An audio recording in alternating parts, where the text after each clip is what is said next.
अस्सलामुअलैकुम dear students, मैं आप लोगों को प्रोबेबिलिटी के लेक्चर 11th में खुशामदीद कहता हूँ। जो कुछ भी हम डिस्कस करेंगे ये सारा का सारा डिग्रूट की बुक प्रोबेबिलिटी एंड स्टैटिस्टिक्स से डिस्कस करेंगे। इसका चैप्टर नंबर 3 स्टार्ट करते हैं रैंडम वेरिएबल के नाम से। सबसे पहले रैंडम वेरिएबल क्या होता है? Random variable such a numerical quantity whose value is determined by the outcome of a random experiment is called random variable। Random experiment, randomly कोई भी एक्सपेरिमेंट करने से उसके अगर कोई भी न्यूमेरिकल क्वांटिटी जो आती है उसको हम उस आउटकम को रैंडम वेरिएबल कहते हैं। एक को चंद और अल्फाज में हम डिस्कस कर लेते हैं। Let S be a sample space for an experiment, a real valued function that is defined on S is called random variable। For example, if we toss 3 coins together and x denotes the number of heads, अगर x number of heads हो then the random variable x consists of the values 0, 1, 2, 3। अब random variable 0, 1, 2, 3 होगा। अब ये इस example में देखें 0 आ रहा है या 1 आ रहा है या 2 आ रहा है, ना ही 0.1 आ रहा है, ना ही इसी तरह से 1.1, 1.5। तो 0 आ रहा है या 1 आ रहा है या 2 आ रहा है या 3 आ रहा है, इसका मतलब है कि ये डिस्क्रीट रैंडम वेरिएबल है, यानी कि डिस्क्रीट वैल्यूज़ दे रहा है।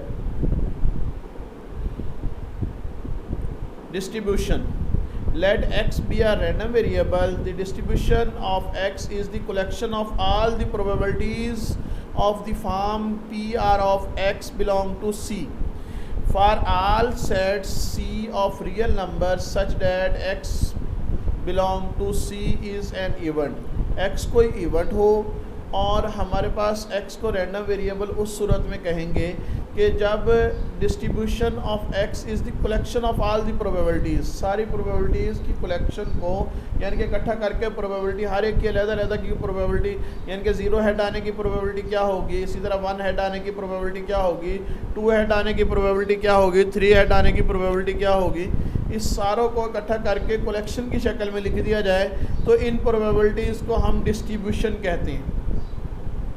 Let us now discuss the concept of the discrete probability distribution in detail with the help of following example। Example ये है हमारे पास कि if a biologist is interested in the number of petals, वो देखना चाहता है और किसी फ्लावर पर नंबर ऑफ पिटल्स कितनी है, यानी कि सारे फ्लावर्स देखता है और नंबर ऑफ पिटल्स कितनी है।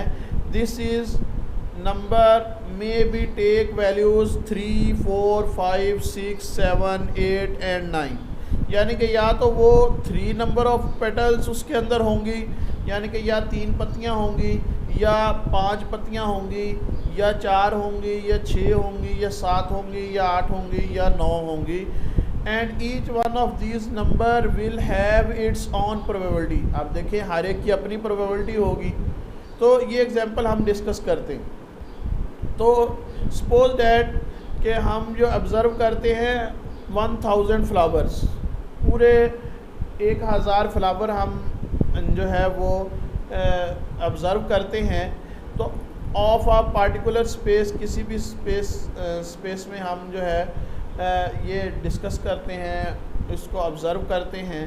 तो ऑब्ज़र्व करने के बाद वो सारे के सारे ऑब्ज़र्व करने के बाद कुछ इस तरह से टेबल बनता है कि नंबर ऑफ़ पिटल्स हमारे पास अगर 3 हों तो 50 फ्लावर्स हैं ऐसे जिनकी 3 पत्तियां हैं, और इसी तरह से 100 फ्लावर्स ऐसे हैं जिनकी 4 पिटल्स हैं, और इसी तरह से 2000 हैं जिनकी 5, 300 हैं जिनकी 6 हैं, और 250 हैं जिनके 7, और 75 हैं जिनकी 8, और 25 हैं जिनकी 9 पिटल्स हैं।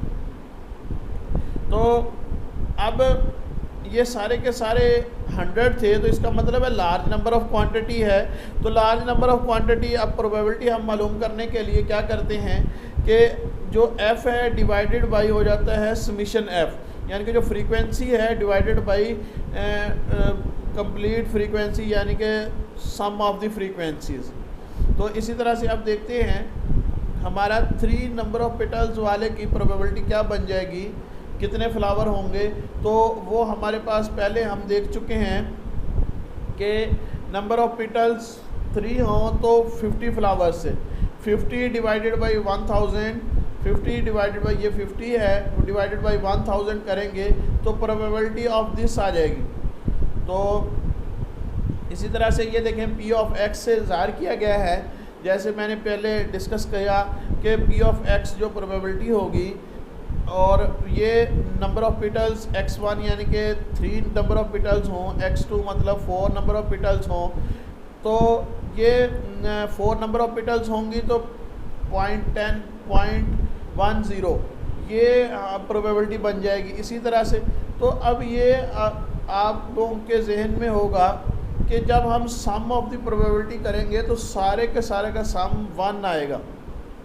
तो जैसे यहाँ पे सम करेंगे प्रोबेबिलिटी का तो ये 1 आएगा हमारे पास। Probability of discrete probability distribution, properties of discrete probability distribution. कुछ प्रॉपर्टीज़ होंगी जिनमें सबसे पहली प्रॉपर्टी ये होती है कि इसमें प्रोबेबिलिटी डिस्ट्रीब्यूशन है तो प्रोबेबिलिटी हमेशा 0 से 1 के दरमियान में होती है, ये हम जानते हैं। इसी तरह से सम ऑफ द प्रोबेबिलिटी जो है वो 1 होगा। ये 2 प्रॉपर्टीज़ हमेशा हमने जहन में रखनी। And since the number of petals, अब देखें जी number of petals on the leaf can only be the whole number. अब ये होल नंबर है तो इसका मतलब है ये डिस्क्रीट रैंडम वेरिएबल है। तो डिस्क्रीट रैंडम वेरिएबल है तो discrete probability distribution of this variable is known as discrete probability distribution. तो अब डिस्क्रीट रैंडम वेरिएबल है तो इसकी प्रोबेबिलिटी डिस्ट्रीब्यूशन भी डिस्क्रीट जो है प्रोबेबिलिटी डिस्ट्रीब्यूशन कहलाएगी। अगर एक और अल्फाज में हम इनको ज़ाहिर करें, any discrete variable that is associated with the random experiment and attached to the whose various values are various probabilities। तो अब देखें तो जो भी हम रैंडम वेरिएबल अटैच्ड होगा तो उसके हर एक के लिए अलग-अलग प्रोबेबिलिटीज़ होंगी। अब और ये भी जहन में रखना है कि sum of the probability i is equal to 1 to infinity किया जाए और p ऑफ एक्स आई लिया जाए तो वो इज़ इक्वल टू 1 होता है। Is known as discrete random variable and its probability distribution is known as discrete probability distribution. Just as the illustrate the frequency distribution graphically, we can draw the graph of the probability distribution। अब देखते हैं उसी का graph draw करते हैं। Going back to the probability distribution of the number of petals of the flower की तरफ हमने गए तो अब देखें यहाँ पे x1 3 था तो प्रोबेबिलिटी क्या आई थी 0.05 और इसी तरह से x2 जो 4 था नंबर ऑफ पेटल्स 4 थी तो 0.10 आया था। इसी तरह से एसो ऑन इसका सम 1 आया था। तो this distribution can be represented in the form of the line chart. Line chart में हम डिस्कस कर सकते हैं। तो ये देखिए लाइन चार्ट ऐसा बनेगा, नंबर ऑफ पेटल्स 3 थी तो 0.05 प्रोबेबिलिटी बनी तो इस तरह से ये लाइन चार्ट बन गया। 4 थी तो 0.10 था ये आ गया। इसी तरह से हमारे पास 5 था तो ये 0.20 आ गई एज सो ऑन। इस तरह से हम देख लेंगे इसको। In addition this graph is clearly shows that just as the case the frequency distribution every discrete probability distribution has central point and spread.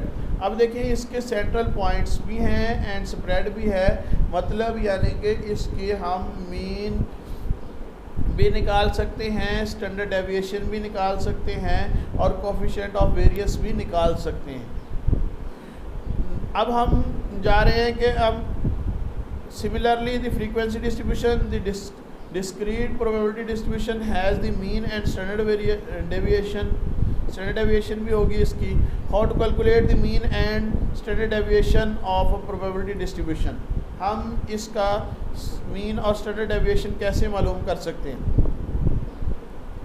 Late us consider to compute the mean compute करने के लिए we know that the frequency distribution कुछ इस तरह से होती है। एक और टेबल है जिसमें x है 1 2 3 4 5 और इसी तरह से f है 1 2 4 2 और 1, तो सम ऑफ द फ्रीक्वेंसी भी हम निकाल सकते हैं और एफ भी निकाल दिया है, जो कि हमें पता है मीन का फार्मूला ये होता है कि X bar is equal to summation F X divided by summation F, और ये हमने समीशन एफ एक्स निकाला था यहाँ टेबल में जो 30 आया था, और समीशन एफ जो 10 आया था 30 डिवाइडेड बाई 10, और ये 3 आ गया हमारे पास।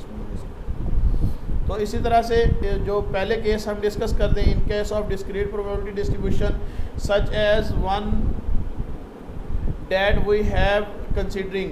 अब हमने कंसिडर किए हुए थे एक एग्जांपल जिसमें ये था कि नंबर ऑफ़ पिटल्स हैं 3, और इसी तरह से उस पर प्रोबेबिलिटी आई थी 0.01, 0.05 और x2 यानी कि नंबर ऑफ़ पिटल्स जो 4 थी तो उसमें प्रोबेबिलिटी आई थी 0.1। इस तरह से इसके भी हम सम निकाल लेंगे तो mu is equal to expected value of x हो जाएगा, expected value X P of x divided by summation p of x। Summation p of x जो सम करेंगे प्रोबेबिलिटीज़ का वो हमेशा 1 था इसमें प्रोबेबिलिटी डिस्ट्रीब्यूशन में, तो ये सम 1 आ गया, तो यानी कि इसका मतलब summation x P of x ये हम मालूम करेंगे। तो ये इसका तो इसकी वैल्यू इसके लिए एक्स पी ऑफ x सबसे पहले मालूम करेंगे, तो उसमें हम p ऑफ x से x को मल्टीप्लाई करते जाएंगे, वैल्यूज़ को मल्टीप्लाई किया तो ये थर्ड कॉलम में हमारे पास इस कॉलम में ये वैल्यूज़ आ गई एक्स पी ऑफ x की। तो नंबर ऑफ़ पिटल्स हमारे पास पहले हैं तो इसको मल्टीप्लाई किया 3.05 से मल्टीप्लाई किया तो ये 0.15 आ गया, एस ऑन इस तरह से इसको मल्टीप्लाई कर लें। अब यही एक्सपेक्टेड वैल्यू ऑफ x या summation x P of x जो कि हम मालूम कर लेंगे, सम था एक्स पी ऑफ x का, तो ये 5.925 हमारे पास इसका मीन आ गया। तो प्रोबेबिलिटी डिस्ट्रीब्यूशन का the mean of the given probability distribution is 5.925। In other words, consider the very large number of flowers of the particular species. We would expect that the average of flower contains 5.95 petals. अब हर एक की average जो होगी वो 5.95 petals हैं, तो जो कि हम राउंड ऑफ कह सकते हैं 6 petals हैं। तो अब एक्सपेक्टेड वैल्यूज़ हमने मालूम कर ली इसके ज़रिए से। The interpretation of the points of the reasons why the mean of the probability distribution of the random variable x is the technically called the expected value of the random variable x। अब ये expected value of random variable of x भी कहलाता है, जैसे हमने यहाँ पे लिखा mu is equal to expected value of x। तो given that the probability that the flower has 3 petals is 5%। अब ये देखें, अब इसको हम परसेंटेज में भी लिख सकते हैं कि 3 petals जिसमें हैं तो उस वो 5% है एंड सो ऑन इस तरह से। अब हम इसका स्टैंडर्ड डेविएशन डिस्कस करते हैं। नेक्स्ट वो let us consider the computation of the standard deviation. Computation of the standard deviation just as in the case of frequency distribution we have. अब हमारे पास ये पता है स्टैंडर्ड डेविएशन का ये फार्मूला होता है स्क्वायर रूट ऑफ अंडर, इसी तरह से ये summation F of x minus X bar whole का स्क्वायर समीशन एफ। तो अब ये वैल्यूज़ इसमें पुट कर देंगे। अगर मैं इसको स्क्वायर ओपन करूँ तो इस तरह से ये वैल्यू आ जाएगी, और इसी तरह से, और अगर इसका सिंप्लीफाइड फॉर्म लिख दी जाए तो ये आ जाए। Similarly in the case of probability distribution we have, तो standard deviation is equal to ये था।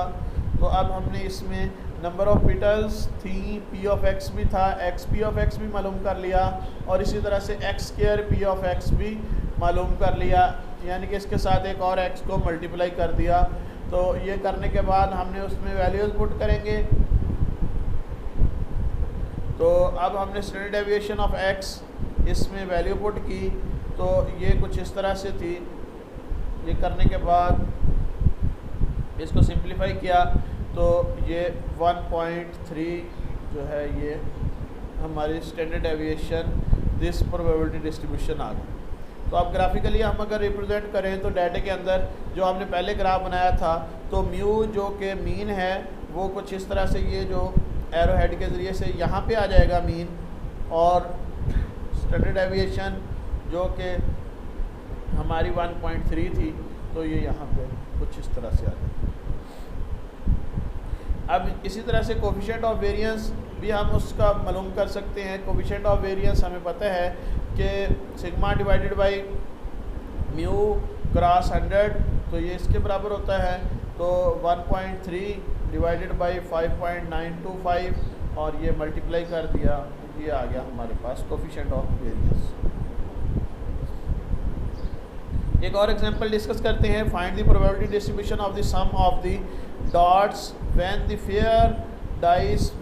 Fair dice are thrown. अगर दो फेयर डाइस हमने थ्रो किए तो कहता है कि प्रोबेबिलिटी डिस्ट्रीब्यूशन मालूम करें सम ऑफ द डॉट्स की प्रोबेबिलिटी डिस्ट्रीब्यूशन मालूम करें। सम ऑफ द डॉट्स ज़्यादा से ज़्यादा हमारे पास, अब देखें 2 फेयर डाउन कॉइन्स थे तो इसका मतलब है 12 हो सकती है सम मैक्सिमम, और कम से कम 2 हो सकती है। तो इस तरह से यूज़ दी दूसरा इसका है use the probability distribution to find the probabilities of the, इनकी प्रोबेबिलिटीज़ मालूम करें। 1 जो है a sum that is greater than 8 से ग्रेटर दैन का सम मालूम करें। A sum that is greater than 5 but less than or equal to 10, यानी कि 5 और 10 के दरमियान में मालूम करें। सोल्यूशन के लिए सबसे पहले सैम्पल स्पेस बनाते हैं। सैम्पल स्पेस 36 आउटकम्स, तो वही 1 1 1 2 1 3 1 5, इसी तरह से 1 6 2 1 2 2 सो ऑन, इस तरह से इसकी पूरी की पूरी सैम्पल स्पेस बना लेंगे। Since each 36 outcomes are equally likely, अब देखें जी हर एक इक्वली लाइकली मतलब हर एक की प्रोबेबिलिटी जो है वो अलग-अलग है, यानी कि 1/36 हर एक की प्रोबेबिलिटी बनती है, तो इक्वली लाइकली है ये सारे के सारे outcomes. Let X be the random variable representing the sum of the dots which appears on the dice. तो हम ये देखते हैं कि रैंडम वेरिएबल जो डिस्कस किया हमने वो है हमारे पास जो सम ऑफ द डॉट्स है। सम ऑफ द डॉट या 2 आ सकता है, 3 आ सकता है, 4 आ सकता है, या मैक्सिमम 12 आ सकता है। इनके अलावा 2 डाइस थ्रो करने पर कोई भी और आंसर नहीं आ सकता sum of the dot. The probability of these values are computed as below. तो हम इसको प्रोबेबिलिटीज़ मालूम कर सकते हैं। तो सबसे पहले एफ ऑफ 2 किस पर आ सकता है, 1 1 पर ही आ सकता है, तो ये प्रोबेबिलिटी ऑफ दिस 1 1 1/36 हो जाएगी। इसी तरह से 3 किस पर आ सकता है, 1 2 पर आ सकता है, या 2 1 पर आ सकता है, तो ये भी आ जाएगा हमारे पास। तो there is only 1 outcome resulting in the sum of 2 के लिए 1 ही होती है आउटकम, एक ही आउटकम आएगी। और इसके लिए 2 आउटकम्स आ गई, इसके लिए 3 आ गई, 3 डिवाइडेड बाई 36 आ जाएगी प्रोबेबिलिटी। सिमिलरली 5 और इसी तरह से 6 के लिए ये आ जाएगी, 7 के लिए, एंड इसी तरह से ये 10 के लिए। 10 किन पर सम आ रहा है, तो 3 पर 10 आएगा, तो इसी तरह से 11 और 12, ये सारी की सारी प्रोबेबिलिटीज़ आ गई। Therefore the desired probability distribution of the random variable is, अब रैंडम वेरिएबल के लिहाज से हमारी प्रोबेबिलिटी डिस्ट्रीब्यूशन 2 पर 1/36 है, 3 पर 2/36 है, 4 पर 3/36 और 5 पर 4/36 एंड सो ऑन 12 पर 1/36। ये हमारी प्रोबेबिलिटी डिस्ट्रीब्यूशन आ गई। The probability distribution in the above table clearly indicate that if we draw the line chart of this distribution we will obtain the triangular shape। तो हम अगर बनाएं तो उसका वो triangular shape. The students are encouraged to draw. अब students को चाहिए कि वो ड्रा करें, इसकी पिक्चर विजुलाइज करें और देखें इसको। अब using the probability distribution we get required the probability as the follows. अब देखें दूसरा क्वेश्चन ये था कि उनकी प्रोबेबिलिटीज़ मालूम करो जब हमारे पास probability of sum is greater than 8 से ग्रेटर दैन हो। अब 8 से greater than probability of x greater than 8 greater than 8 x is equal to 9 पर आएगी probability, x is equal to 10 पर आएगी, x इक्वल टू 11 और इसी तरह से 12, इन सब का सम कर लेंगे। ग्रेटर दैन 8 मालूम करनी थी, f ऑफ 10 f ऑफ 9 इसी तरह plus f of 11 plus f of 12, ये सब का सम कर देंगे जो हमने पहले मालूम की हुई है वो 10/36। दूसरा इसमें क्वेश्चन था probability a sum that is greater than 5 but less than or equal to 10, 5 और 10 के दरमियान, 5 से ग्रेटर देन ही है, यानी कि इस less than or equal to नहीं है, इसमें 5 लेस देन आ जाएगा, x less than or equal to 10। तो 5 से ग्रेटर देन जो है वो 6 है, 7 है और 8 है, 9 है और 10 शामिल है क्योंकि less than or equal to. तो इनकी प्रोबेबिलिटीज़ का सम करेंगे 23/36 आ जाएगा।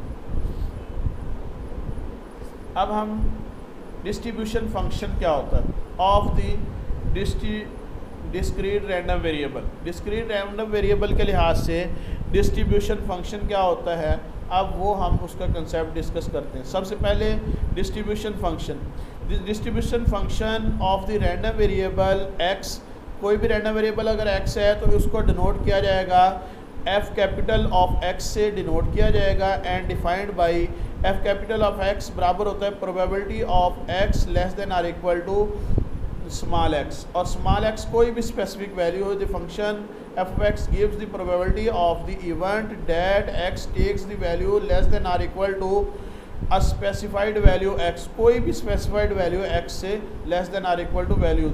distribution function is abbreviated as df, तो इसको df भी लिखा जाता है distribution function, and it is also called cumulative distribution function, इसको cumulative distribution function भी कहते हैं।